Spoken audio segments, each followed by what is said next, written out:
আজকে আমি আবারও সরিষা ইলিশ রান্না করব। ভাবলাম নতুন করে আবার সবার সাথে শেয়ার করি। এজন্য কুসুম কুসুম গরম পানিতে আমি 1 চামচ কালো সরিষা আর 2 চামচ হচ্ছে সাদা সরিষা দিয়ে আর হচ্ছে 3টা শুকনা মরিচ দিয়ে ভিজিয়ে রাখবো।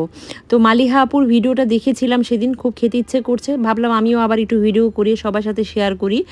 আর এখানে হচ্ছে ইলিশ মাছটা সুন্দর করে ধুয়ে নিয়েছি আমি, পদ্মার ইলিশ ছিল। আর এটার মধ্যে একটু লবণ, একটু হলুদের গুঁড়া আর একটু মরিচের গুঁড়া দিয়ে মেরিনেট করে রাখবো। এতে করে হয় কি, মাছের স্বাদটা দ্বিগুণ বেড়ে যায়। আর ব্লেন্ডারে 2 কাপের মতো হচ্ছে, মানে 2 মুঠের মতো হচ্ছে পেঁয়াজ আর হচ্ছে গিয়ে আমি 3টা কাঁচামরিচ নিয়ে ব্লেন্ড করে ফেলেছি অলরেডি। আর পাটায় হচ্ছে সরিষা বাটাটা বেটে নিব, মানে সরিষাটা আমি পাটায় বেটে নিব, যেটা বলতে চাচ্ছিলাম, সরি।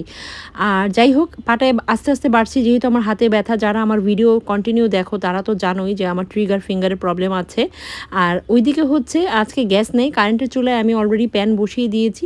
যখন এটা গরম হয়ে গেছে তখন এর মধ্যে সরিষার তেল পরিমাণ মতো দিয়ে দিচ্ছি। আর হ্যাঁ, ইলিশ মাছটা সব সময় আমি সরিষার তেল দিয়ে খেতে পছন্দ করি। আর এর মধ্যে একটু কালি জিরা দিয়ে দিলাম। যখন ঘ্রাণ বের হয়ে যাবে, সেই ব্লেন্ড করা পেস্টটা আমি এখানে দিয়ে দিলাম। আর লবণ আগে ভাগে দিয়েছি যেন করে মশলাটা ছিটে কম।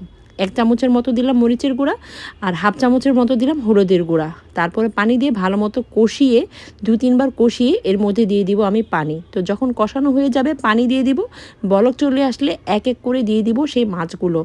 আর অবশ্যই আস্তে আস্তে দিতে হবে, যেহেতু ইলিশ মাছ খুব নরম, বেশি কিন্তু নাড়াচাড়া করা যাবে না। আর অবশ্যই এই সরিষা ইলিশটা আমি একটু ঝোল ঝোল রাখবো। আর এরপরে চারিপাশে সরিষা বাটা দিয়ে দিব, একেবারেই নাড়াচাড়া করার কোনো দরকার নেই, লো ফ্লেমে দিয়ে দিব। এটা অলরেডি তরকারি, মানে এভাবেই সরিষাটা ছড়িয়ে যাবে চারিপাশে। আর দিয়ে দেবো 3টা কাঁচামরিচ, আস্ত কাঁচামরিচ দিলাম। তারপরে ঢাকনা দিয়ে ঢেকে কিছুক্ষণ ওয়েট করব। আমার কিন্তু রান্নাটা অলরেডি হয়ে গেছে, এরকম ঝোলই আমি রাখবো। আর 1 কি 2 মিনিট আমি চুলায় রাখবো। তো যাই হোক, আমি এখন একটা ডিশে এটা বেড়ে নিব, কারণ আমি একটু ছবি তুলবো।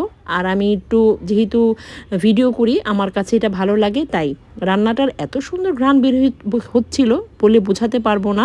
সত্যি, মানে এটা যে একবার ট্রাই করবেন শুধু সেই বুঝবেন যে এটা কত মজার একটা তরকারি। ঠিক এইভাবেই রান্না করতে হবে। আর আমার হাজব্যান্ড তো চেটে পুটে খেয়েছে, সত্যি ও আমাকে 100তে 100 দিয়েছে। আর এজন্যই সবার সাথে একটু শেয়ার করলাম। প্লিজ ভালো লাগলে লাইক এবং কমেন্ট করবেন। Thank you so much everyone.